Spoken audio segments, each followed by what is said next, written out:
ya comrade Blessed Geza versus Vanyoka Yemabhuno yoramba ichienderera mberi iko zvinezvi patosvika pakuchallengeana. Nyaya yacho iri kubuda mumasocial media muri yeZimbabwe hazvina kana kutombochipa and hamene kuti zvinopera sei. Yamakateerera kudai so ndiyo nyaya version yacho patinokupakurirrai nhau nezvinhu zvakasiyana siyana zvinenge zvichiitika munyika yekwedu. Nhasi tiri kusangana nemashoko ari kutenderera zvisingaite padandemutande awo mashoko avhundutsa veruzhinji nekuti taakuona kuti yatova confusion yakuitika pakati pevaviri ivavavo nekuti pari kubuda mashoko ari kunzi let me clarify that I have nothing to do with the perpetrated demonstration organized by one Nyoka Yemabhuno. My silence means a lot and I have better things to focus on.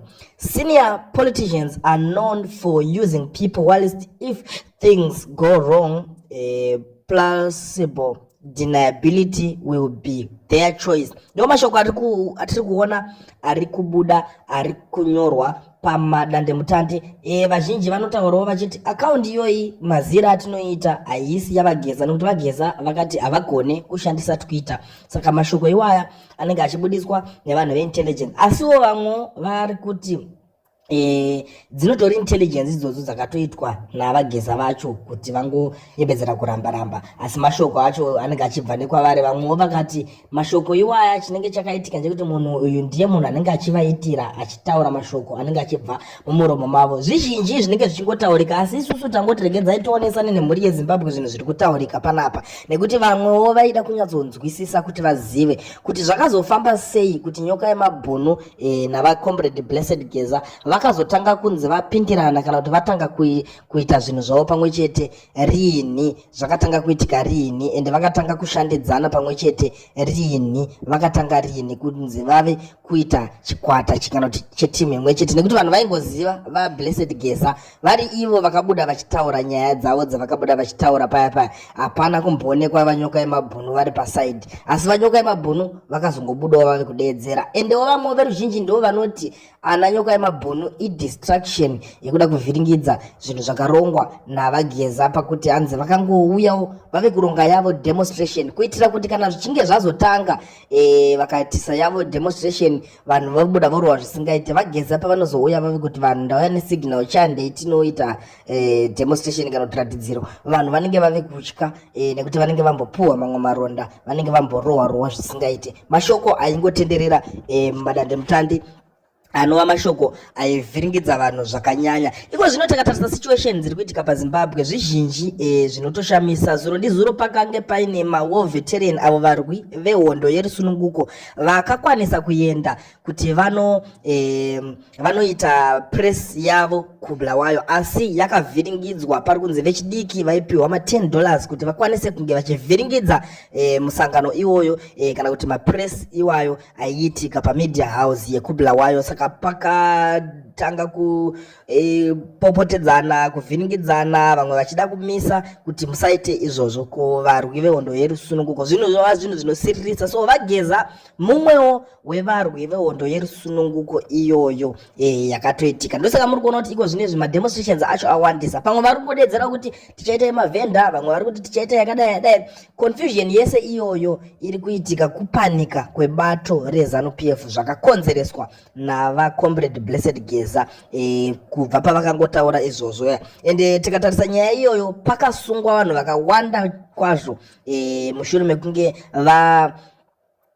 pataurwa nyaya iyoyo. Vamwe vakatanga ngopomedzerwa dzimhosva dzakasiyana siyana pakangotinzi vageza vataura zvinhu zvozviyazve. Iko zvinezvi kutaura kwatiri kutoita vaBlessed Muhlanga avo vanova vakapa platform kuna vageza vatori mukati nanhasi ende vari kungodhilewa varimo, asiwo veruzhinji varitaura kuti mhosva havana, asi vari kudhilewa kuitira kuti anytime ndiyo platform kakwanisa kubudisa zvaitaurwa navageza. Saka yave discipline kuti next time chero vakadeedzwa kuti vaende kunenge kuna vageza kuti vageza vazokwanisa kupa signal havachakwanise kuzviita. Vanenge vave kutya kushungurudzwa kwavari kusanganikwa nako. Iko zvinezvi vanenge vave kutya even kana mhuri yavo inenge yakuvayambira kuti vasaite zvinhu zvakaita seizvozvo. Ndo zvimwe zvezvinhu zvatiri kuona pano mhuri yeZimbabwe zviri kutaurika mumastreets imomo.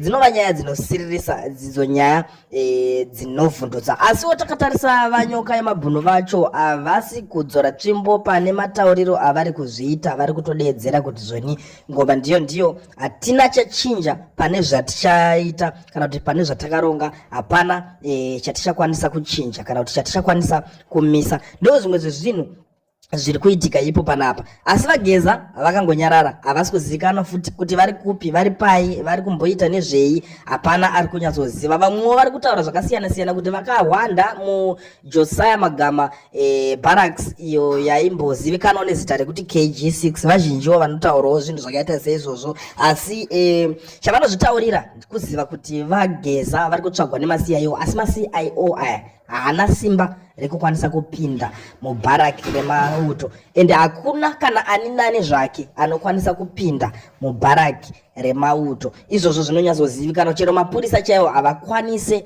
kupinda vachinosecha mubharaki remauto. Ndo zvinhu zvinonyatsozivikanwa izvozvo, nekuti ani nani anenge ada kuedza kuzviita ndo kunenge kutori kuguma kwake. Saka ndo zvimwe zvezvinhu zvinenge zvichitaurika. Vamwewo vanenge vachipeshedzera vachiti Vageza vari kugara kumba kwaVP Chiwenga. Zvinhu zvinotaurwa nevanhu hama dzadiwa hazvimbopere, asi isusu takatarisa nyaya idzi dziri pano tiri kungoona kuti yangova confusion yega yega iri kuitika panapa. Asi regai tione kuti nyaya yacho inoperera kupi takada kuitarisa, nekuti mhuri yeZimbabwe yaneta nekushungurudzwa, yaneta nekutambudzwa zvizhinji zvinenge zvichiitika munyika. Vanhu vachingonyarara vachidhererwa kuti hapana chavanokwanisa kuita. Makaona zuro ndizuro kwamutare panga pangomhanyisanwa vanhu vekanzuro vachida kuzama kuda kubata mavhenda, zvinhu zvavakangojaira kuita, vachitora zvinhu zvevanhu vachienda kunodya, vachitora zvimwe vachirasa. Asi munhu ndo panenge pari panobva chekudya chake, ndo panobva zvese zvake. Iyo hurumende yakatobuda ikati mazivhenda tikumapa 48 hours. Amene kuti iko zvino zvave papi. Takazoona vave kubuda vakuda kuedza kurivhesa vachiti aiwa hatina kutaura tichidaro. Vaona kuti zvinhu zvacho zvakutotanga kutonetsa, vave kupanika. Nekuti chiri kunyanya kunetsa ndechekuti matongero avari kuita, vari kutonga vachiona upenyu hwavari kurarama ivo hwakafanana newemunhu wese wemuZimbabwe. Ndo pari kuita dambudziko hombe kuti ivo vari kufananidza upenyu hwavo hwavari kurarama ivo neupenyu huri kuraramwa nemaordinary Zimbabweans. Asi vachikanganwa kuti ivo pavatori vese vanhu ivavo vari kutoenda kumabasa, kutonzi uri kutungamira nyika itori basa, unzi uri MP, uri kansela ritori basa. Asi avo mavhenda ritoriwo basa zvekare ravari kutoita iroro, nekuti mabasa mazhinji munyika yeZimbabwe hakuna. Ndicho chokwadi chiri panapa chinenge chiri kuitika. Saka regai timboona kuti nyaya yacho inopera sei, zvinoenda nekupi, chii chichaitika, ndanani vacharohwa, ndanani vachaenderera mberi nedemonstration dzacho pazvinhu zvese zviri kuitika. Izvo zviri kuitika muwiki ratiri kunopinda iro riri richange riri busy zvisingaite, richange riri hectic. Tambonzwawo vamwe vachitaura kuti zvoni mauto vamwe vatodzoswa kuti vagadzirire kuti vange vari ready kuitira kuti kana pachinge pazoitika mhando yedemonstration ida kuitika vazokwanisa kuenda kunomiririra kana kuti kunomiramira kuti zvisazoitike. So iko zvino ndo nyaya iri panapa iri kungotenderera hama dzadiwa kuti mashoko aya ari kunzi Vageza navanyoka yemabhunu vari kuti hatizivane. Regedzai tione kuti nyaya yacho inosvika kupi, nekuti uyo anga akuita kunge ndiye mouthpiece kana kuti spokesperson akatumwa neSignal navaBlessed Geza. Ndo nyaya yanga iri kunetsa panapa. Saka iko zvinezvi tichazokuonesai, tichazokuudzai kuti zvii zvinenge zvazoitika. Ndo nyaya iripo mhuri yeZimbabwe, tangoti tuye nayo takakubatirai pachannel yenyu yatinokupakurai nhau dzese dzinenge dzichiitika munyika yekwedu. Ndo panyaya version pacho ipapapa patinouya nenyaya dzinenge dziri paversion. Kana uchikosvika panapa karike kutanga, zvakakosha dedza hama neshamwari moungana moudzana kuti nhau kana kuti nyaya dzekuZimbabwe dzinowanika panyaya version. Mondiudzawo zvamuri kufunga mucomment section kana muchinge mapedza kulike.